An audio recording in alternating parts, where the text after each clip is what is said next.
नमस्कार दोस्तों, स्वागत है आप सभी का पीडब्ल्यू ओनली आईएएस में। दोस्तों सोचो कि अगर हमारे प्यारे भारत का एक इंस्टाग्राम पेज होता तो आखिरकार वो कैसा दिखता। इसके बायो में लिखा होता most diverse nation, 1.43 billion followers, infinite stories और हैशटैग होता हैशटैग यूनिटी इन डाइवर्सिटी। और अगर आप इस पेज को फॉलो करते ना तो आपको फीड में मिलती हिमालयाज की स्नो कैप्ड रील्स, केरला के बैक वाटर्स के काम फिल्टर्स, थार डिजर्ट का रेट्रो टोन और नॉर्थ ईस्ट का लश ग्रीन एस्थेटिक सीनरी। पर जब आप स्वाइप करते ना तो समझ आता कि ये सिर्फ लोकेशन का कोलाज नहीं है, बल्कि ज्योग्राफी का एक बेहतरीन और इमोशनल टाइमलाइन है। कभी सिक्किम की मिस्टी मॉर्निंग्स, कभी रन ऑफ कच्छ का शानदार सनसेट, कभी मॉनसून सोक्ड मेघालय, तो कभी गोल्डन सैंड्स ऑफ तमिलनाडु। आज के इस वीडियो का मकसद आपको बता देता हूँ कि वो भी कुछ इसी तरह आपको एक प्यारी सी जर्नी पर ले चलना है, जहाँ आप इस देश के ज्योग्राफी को सिर्फ मैप के थ्रू ही नहीं समझेंगे, बल्कि इसे एक इमोशन की तरह फील भी कर पाएंगे। नमस्कार, मेरा नाम है शिवम और मैं हूँ आपके ज्योग्राफी और साइंस एंड टेक की फैकल्टी। तो फिर देरी किस बात की है? तो तुरंत के तुरंत चलो शुरू करते हैं हम। सबसे पहले हम बात करेंगे द माइटी हिमालयाज की। द हिमालयाज दुनिया की सबसे ऊंची माउंटेन रेंजेस में से एक है। इसकी कुल लंबाई लगभग 2400 किलोमीटर से भी ज्यादा होगी। हिमालयन रेंजेस वेस्ट में नंगा पर्वत से लेकर ईस्ट में नामचा बारवा तक एक्सटेंडेड है। ये हिमालय ही है जो हमारे देश भारत को बाकी एशिया से अलग करता है और साउथ एशिया के ज्योग्राफी में एक अहम रोल प्ले करता है। यह आपको बताते चलते हैं कि वैसे तो हिमालयाज भारत समेत 4 दूसरे देशों से भी पास होता है, जिसमें अफगानिस्तान, पाकिस्तान, नेपाल, तिब्बत मतलब कि चाइना का एक हिस्सा और भूटान शामिल है। देखा जाए तो ये 5 देश हो गए वैसे तो, लेकिन इसका सबसे बड़ा पार्ट हमारे देश भारत में ही लोकेटेड है। भारत में हिमालयन रेंजेस जम्मू एंड कश्मीर, लद्दाख, हिमाचल प्रदेश, उत्तराखंड, सिक्किम, अरुणाचल प्रदेश और बाकी के नॉर्थ ईस्टर्न स्टेट से होकर गुजरती है। लेकिन मेन हिमालयन रेंजेस ना 6 स्टेट से पास होती है। ये 6 स्टेट्स हिमालयन रीजन का इंपॉर्टेंट पार्ट है और हर एक स्टेट्स की अपनी एक यूनिक ब्यूटी और कल्चर है। लेकिन इनमें से कई एरियाज ऐसे भी हैं जो डिस्प्यूटेड हैं, जहां पाकिस्तान और चाइना भी अपना क्लेम करते हैं। खैर आइए हम समझते हैं कि ये हिमालयन माउंटेन रेंजेस का फॉर्मेशन आखिरकार हुआ कैसे। Formation of Himalayas. हिमालयाज का फॉर्मेशन आज से 50 मिलियन ईयर्स पहले हुआ है, जब इंडियन प्लेट और यूरेशियन प्लेट एक दूसरे से टकराते हैं। हिमालयाज और उसके आसपास के सभी माउंटेन रीजन्स जैसे तिब्बतन प्लेट्यू के रेंज, वेस्ट में हिंदू कुश और ईस्ट में अराकान माउंटेन्स का फॉर्मेशन तब हुआ जब लगभग 10 मिलियन साल पहले Indian tectonic plate Eurasian landmass आपस में टकराए। इंडियन प्लेट की टकरार इतनी जबरदस्त थी कि इसने दुनिया की सबसे ऊंची माउंटेन रेंजेस बना दी, जिसका नाम हम हिमालयाज बताते हैं। यह दुनिया की एकमात्र जगह है जहां 8,000 मीटर या 26,000 फीट से ऊपर के पीक्स मिलते हैं। ऐसे 13 पीक्स में से कुछ पीक्स इंडिया में भी हैं, जैसे कि गॉडविन ऑस्टिन, जिसको कि हम लोग केटू माउंटेन्स के नाम से भी जानते हैं। ये गॉडविन ऑस्टिन या केटू फिलहाल अभी के लिए पाक ऑक्युपाइड कश्मीर वाले रीजन में हमारा काराकोरम रेंज का एक पार्ट है। जबकि ऐसे ही दूसरे पीक्स कंचनजंगा जो सिक्किम में लोकेटेड है, कंचनजंगा सी लेवल से लगभग लगभग 8,500 मीटर ऊंचा है। इसी वजह से इंडिया के पास गॉडविन ऑस्टिन माउंटेन के बाद ये हमारा सेकेंड लार्जेस्ट माउंटेन पीक बन जाता है। कंचनजंगा की कहानी भी बड़ी इंटरेस्टिंग है। दरअसल 1852 तक कंचनजंगा को ही वर्ल्ड का हाईएस्ट पीक माना जाता था। आपको सुन के ये ताजुब होगा, लेकिन बाद में हुए सर्वेस में पता चला कि वर्ल्ड का हाईएस्ट पीक तो माउंट एवरेस्ट है, जिसकी हाइट 8849 मीटर है। लेकिन एक और इंटरेस्टिंग फैक्ट है कि आज तक ऑफिशियली कोई भी कंचनजंगा की चोटी तक नहीं पहुंचा है और इसकी वजह से दुनिया का सबसे हाईएस्ट अनक्लाइम्ड माउंटेन माना जाता है ये। 1955 में जब एक ब्रिटिश एक्सपीडिशन ने पहली बार समिट अटेम्प्ट किया ना, तो उन्होंने सिक्किम के राजा से किया गया एक वादा निभाया कि वो चोटी से कुछ मीटर पहले ही रुक जाएंगे ताकि समिट हमेशा के लिए अनटच्ड रहे। तब से लेकर आज तक हर एक्सपीडिशन ने इस ट्रेडिशन का रेस्पेक्ट किया है। इन हाई एल्टीट्यूड समिट्स वाले रीजन को ग्रेट हिमालयाज कहते हैं। ये हिमालय का सबसे ऊंचा और सबसे प्रोमिनेंट हिस्सा है और जहां ज्यादातर पीक्स की हाइट 5000 मीटर से भी ज्यादा है। इस बेल्ट के साउथ में है लेसर हिमालयाज और उसके बाद है आउटर हिमालयाज, जिनके पीक्स धीरे धीरे ऊंचाई में कम होने लगते हैं।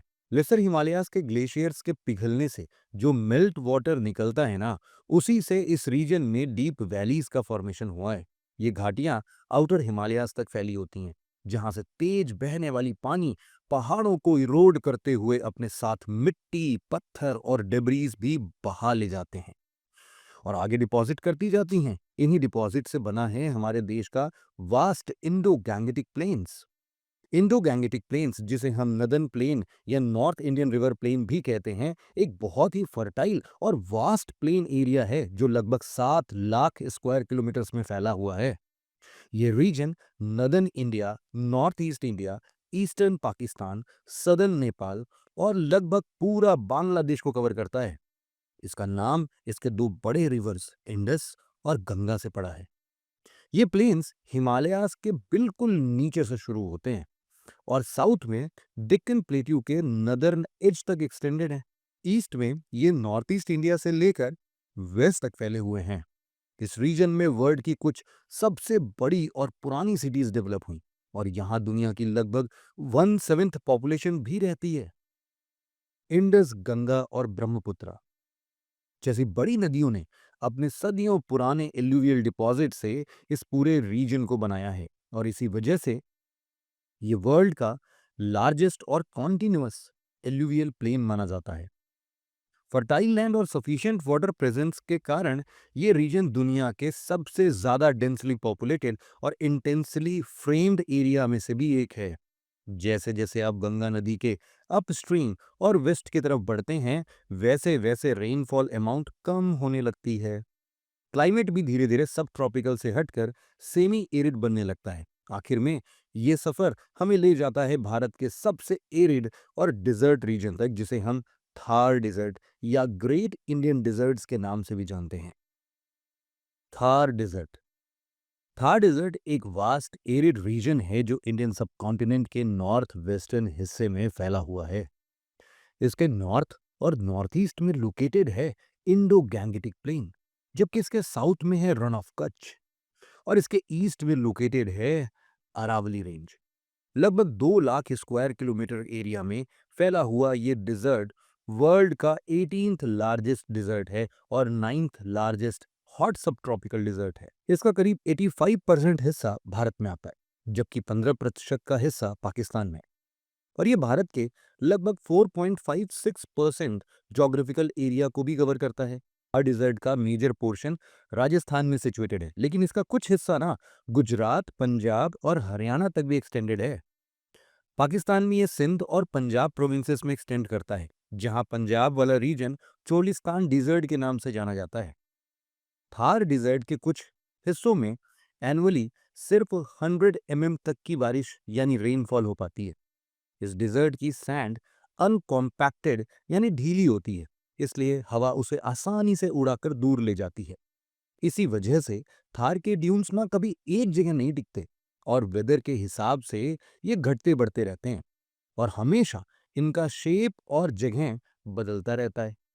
लेकिन इन टफ और इनहॉस्पिटेबल दिखने वाले कंडीशंस के बावजूद भी यहाँ पर एंशिएंट सिविलाइजेशंस का एग्जिस्टेंस रहा है और आज भी यहाँ लगभग 27 मिलियन लोग बसते हैं। थार के कई हिस्सों में बेयर रॉक्स जैसे नज़ारे आते हैं। ये कोई साधारण रॉक्स नहीं है, बल्कि वैल्यूएबल रिसोर्सेस जैसे फॉस्फर या जिप्सम, ये सारी चीजें हैं।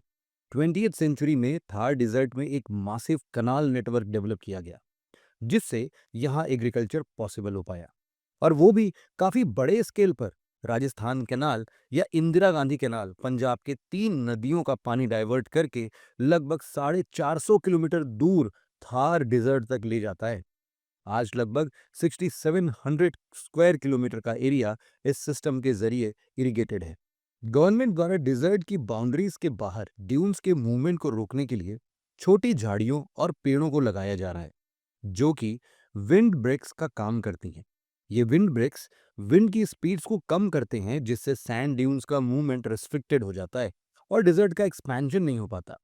आज ग्लोबल वार्मिंग के कारण इंडियन ओशियन का टेम्परेचर काफी इंक्रीज हो चुका है।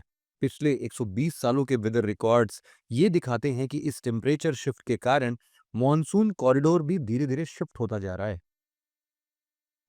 इसी के कारण ईस्टर्न इंडिया में बारिश कम होने लगी है और वही राजस्थान जैसे एरिड रीजन में बारिश काफी ज्यादा बढ़ने लगी है। गंगा के प्लेन एरियाज और थार के डिजर्ट से अगर आप सदर्न साइड की ओर मूव करेंगे तो आप पाएंगे कि जमीन फिर से थोड़ी ऊंची होने लगी है, जो हमें ले जाती है द पेनिनसुलर प्लेट्यू की ओर, जिसे हम डेक्कन प्लेट्यू के नाम से भी जानते हैं। डेक्कन प्लेट्यू भारत के सदर्न पेनिनसुला में लगभग 4,22,000 किलोमीटर स्क्वायर एरिया में फैला हुआ है। ये प्लेट्यू नॉर्थ में सतपुड़ा और विंध्यास रेंज से लेकर साउथ में तमिलनाडु के नदर्न एज तक एक्सटेंडेड है। इसके दोनों साइड्स में वेस्टर्न घाट्स और ईस्टर्न घाट्स के माउंटेन रेंजेस भी हैं, जो डेक्कन को वेस्टर्न और ईस्टर्न कोस्टल प्लेन से अलग भी कर देते हैं। ये प्लेट्यू ज्यादातर महाराष्ट्र, कर्नाटका, तेलंगाना, आंध्र प्रदेश और तमिलनाडु और केरला के कुछ छोटे हिस्सों को भी कवर करते हैं। डेक्कन प्लेट्यू भारत के कॉन्टिनेंटल शेल्फ का सबसे एंशिएंट और सबसे स्टेबल पार्ट है। यहाँ की rocks supercontinent Gondwana age की है। ये रीजन इंडिया के सबसे बड़े वाटरशेड्स में से एक है, जहां से गोदावरी, कृष्णा और कावेरी जैसे मेजर रिवर्स फ्लो करते हैं। डेक्कन प्लेट्यू का स्लोप वेस्ट से ईस्ट की तरफ है, इसलिए ज्यादातर बड़ी नदियां वेस्ट से ईस्ट की तरफ बहकर बे ऑफ बंगाल में ड्रेन होती हैं। सदर्न पेनिनसुला में वेस्टर्न घाट्स एक रेन शील्ड की तरह काम करती है और ज्यादातर बारिश उसके लीवर्ड साइड से होकर पास होती है, जिसकी वजह से ये रीजन ट्रॉपिकल होने के बावजूद काफी ड्राई और सेमी एरिड रहता है। डेक्कन प्लेट्यू के ईस्टर्न साइड में लोकेटेड है ईस्टर्न घाट्स, जो कि एक नॉन कॉन्टिन्यूअस माउंटेन चेन है, जो ओडिशा से शुरू होकर तमिलनाडु में खत्म होती है। खैर, अब हम बात करेंगे हमारे देश के आइलैंड्स के बारे में, जो यूनियन टेरिटरीज हैं। सबसे पहले हम देखेंगे लक्षद्वीप को, जो कि एक कोरल आर्किपेलगो है। लक्षद्वीप नाम संस्कृत या मलयालम से आया है, जिसका मतलब होता है 1,00,000 द्वीप, यानी 100,000 आइलैंड्स। लेकिन यहाँ एक्चुअली 36 आइलैंड्स हैं। इसके वेस्ट में अरेबियन सी और ईस्ट में लक्कादीव सी है। इंपॉर्टेंट बात यह है कि लक्षद्वीप मालदीव्स के साथ अपनी मैरीटाइम बाउंड्री शेयर करता है और इससे ये दोनों 8 डिग्री चैनल के थ्रू सेपरेटेड हैं। और बात करते हैं दूसरे मेजर आइलैंड्स की, यानी अंडमान और निकोबार आइलैंड्स की। अंडमान एंड निकोबार आइलैंड्स हमारे देश का एक यूनियन टेरिटरी है। इसके ईस्ट में बे ऑफ बंगाल और वेस्ट में अंडमान सी लोकेटेड है। आपको जानकर ये हैरानी होगी कि ये आइलैंड्स हमारे मेनलैंड के मुकाबले इंडोनेशिया के ज्यादा करीब लोकेटेड है। ये आइलैंड्स दो मेन ग्रुप्स में डिवाइडेड हैं, नॉर्थ में अंडमान आइलैंड्स और साउथ में निकोबार आइलैंड्स, जिन्हें 10 डिग्री चैनल डिवाइड करता है। ये आइलैंड्स साउथ में इंडोनेशिया, नॉर्थ ईस्ट में म्यांमार और साउथ ईस्ट में थाईलैंड के साथ मैरीटाइम बॉर्डर शेयर करते हैं। इन आइलैंड्स की सबसे इंटरेस्टिंग बात यह है कि आइलैंड्स असल में हिमालयास का ही एक जियोलॉजिकल एक्सटेंशन है। हाँ भाई हाँ, 50 मिलियन साल पहले जब इंडियन प्लेट यूरेशियन प्लेट से टकराती है ना, तो उसी समय इंडियन प्लेट की टक्कर बर्मा प्लेट से भी हुई थी। इस टक्कर से समुंदर के अंदर एक उभरी हुई लैंडफॉर्म बनी, जो कुछ जगह पर सरफेस के ऊपर भी दिखती हैं, जिसे हम आज अंडमान एंड निकोबार आइलैंड्स के नाम से जानते हैं। इन आइलैंड्स को म्यांमार की अराकान योमा रेंज का एक्सटेंशन माना जाता है और अराकान योमा भारत के पूर्वांचल हिल्स का ही एक जियोलॉजिकल एक्सटेंशन है। अंडमान में ही भारत का इकलौता एक्टिव वॉल्केनो भी मिलता है, जिसका नाम है बैरन आइलैंड। ये दोनों ही स्ट्रैटेजिकली इंपॉर्टेंट और कल्चरली यूनिक हिस्सा है हमारे देश के। अंडमान आइलैंड्स में एक ऐसा आइलैंड है जो अक्सर हेडलाइंस में रहता है और जिस पर कई डॉक्यूमेंट्रीज भी बन चुकी है, और वो है सेंटिनल आइलैंड। इस आइलैंड पर सेंटिनलीज लोगों का वास है, जो आज भी पूरी दुनिया से आइसोलेटेड रहते हैं। ये लोग किसी भी आउटसाइडर को अपने आइलैंड के करीब भी नहीं आने देते। जो भी उनके एरिया में जाने की कोशिश करता है वो उस पर तुरंत अटैक कर देते हैं, जो कई बार जानलेवा भी साबित हुई है। सेंटिनल आइलैंड पर जाना कानूनन मना है। इंडियन कोस्ट गार्ड एक्टिवली यहाँ के ट्राइब्स के इस वॉलंटरी आइसोलेशन को प्रोटेक्ट करते हैं, ताकि उनका जीवन और संस्कृति बिना किसी एक्सटर्नल डिस्टरबेंस के चलता रहे। तो दोस्तों, इस वीडियो में इतना ही था। मिलते हैं आपसे अगले नेक्स्ट वीडियो में ऐसे ही इंटरेस्टिंग फैक्ट्स के साथ। तब तक के लिए जय हिंद।